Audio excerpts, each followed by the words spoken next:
चलिए समझे discrete series का क्वेश्चन है हमारा quantification topic.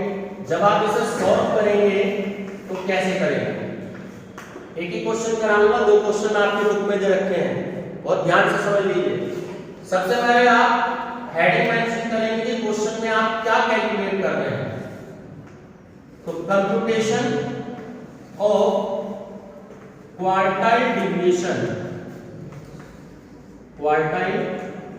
Deviation and it's coefficient. ये आप सबसे पहले एक प्रैक्टिस बनाएं घर में कि आप सबसे पहले हेडिंग मेंशन करें, क्योंकि एग्जाम में जो बच्चे नहीं लिखते तो आधा या एक नंबर एग्जामिनर वैसे काट लेते हैं इससे।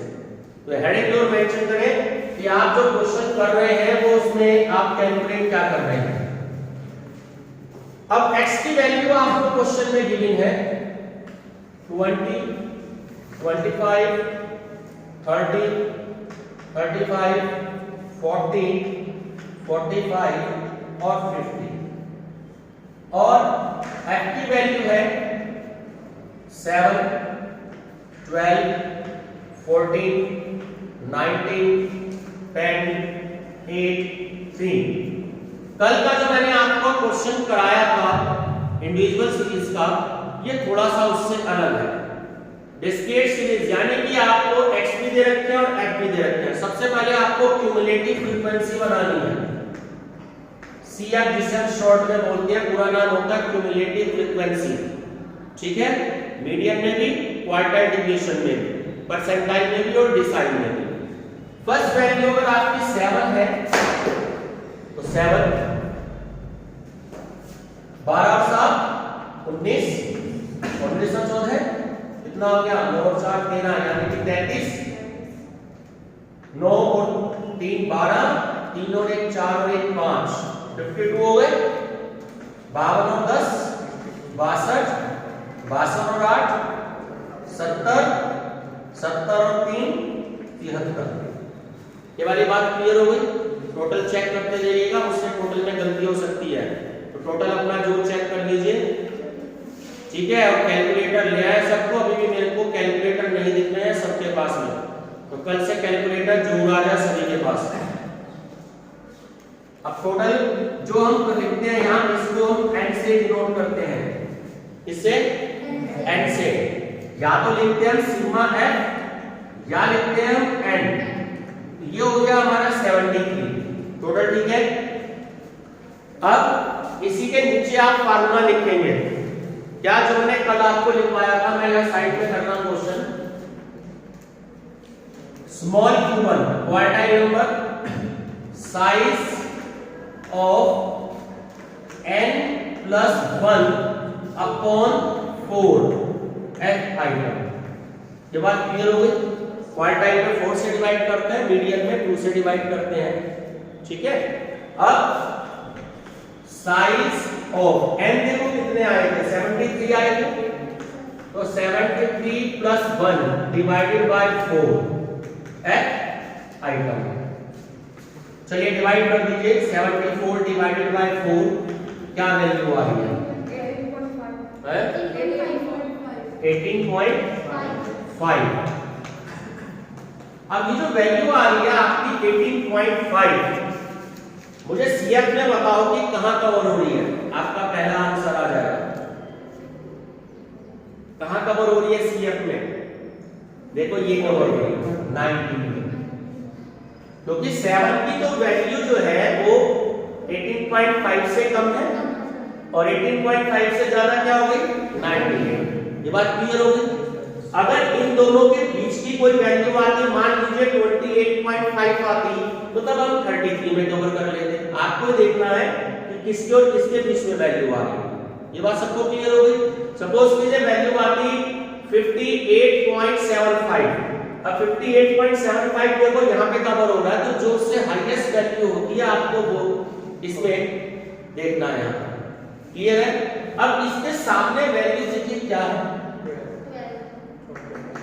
हमें तो सिर्फ x से मतलब होता है। इससे फ्रीक्वेंसी का यूज सिर्फ इतना ही था और फ्रीक्वेंसी का यूज इसमें नहीं है। तो अब आपका आ गया Q1, अब आप कैपिटल में लिख देंगे Q1 हो गया आपका 25। ये बात क्लियर होगी। अब हम Q3 कैलकुलेट करेंगे। Q3 साइज ऑफ 3 से मल्टीप्लाई कर दीजिए n + 1/4 at item,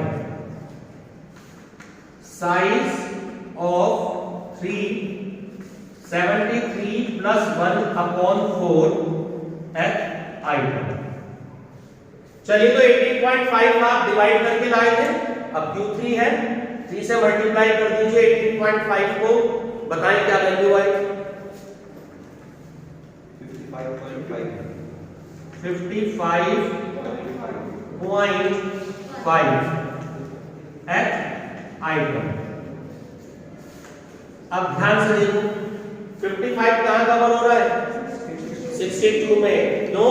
क्योंकि 55 से स्मॉलेस्ट वैल्यू है 52, तो यहां तो कवर नहीं हो सकती, तो ये आ गया आपका 62। अब x की वैल्यू देखो क्या है 40 आ गई, तो आपका सेकंड आंसर इसमें अकॉर्डिंग टू बुक भी आ गया Q3 = 40। ये बात क्लियर हो गई? किसी को कोई डाउट? कल मैंने 3 फार्मूले आप सबको बताए थे। एक तो इंटर क्वार्टाइल रेंज, अगर आपसे क्वेश्चन में पूछा हो तो इंटर क्वार्टाइल रेंज फार्मूला देख लीजिए, मैंने कल आपको बताए थे। फर्स्ट फार्मूला मैंने बताया था इंटर क्वार्टाइल रेंज का Q3 - Q1, ठीक है? तो 40 में से आप 25 माइनस कर देंगे, तो ये आंसर आ गया पहला आपका 15। ये बात ध्यान रखना, कल भी मैंने बताया था कि Q3 की वैल्यू हमेशा ज्यादा आएगी Q1 से। अगर आपकी Q3 की वैल्यू कम आती है तो समझ लेना आपने क्वेश्चन में कहीं मिस्टेक की है, ठीक है? उसके बाद आपको क्वार्टाइल डेविएशन कैलकुलेट करना है, उसका फार्मूला क्या है Q3 - Q1, ये बताया था। अब 40 - 25 डिवाइडेड बाय 2, तो दूसरा आपका आंसर आ गया 7.5। ये आपका दूसरा आंसर आ गया 7.5, ठीक है? Third answer coefficient of quartile deviation Q3 - Q1 divided by Q3 + Q1। ये बात सबको क्लियर है? प्लस का साइन नीचे आना है, इस बात का ध्यान रखेंगे। अब 40 - 25 अपॉन 40 + 25, इसे माइनस किया 15 और इसे प्लस किया 65। चलिए अब मैं बुक का आंसर बता रहा हूं, डिवाइड करिए। अकॉर्डिंग टू बुक आ रहा है 0.231, यही आ रहा आंसर, तो 0.231 ये आपका आंसर आ गया कोएफिशिएंट ऑफ क्वार्टाइल डेविएशन।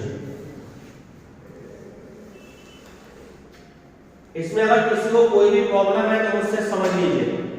हर एक मेथड का मैं आपको एक एक क्वेश्चन करा रहा हूं, प्रैक्टिस के लिए आपको अपनी बुक से स्टडी करनी पड़ेगी। इसमें ध्यान में अगर किसी को कोई प्रॉब्लम है समझने में तो बताइए मेरे को। कोई डाउट किसी को?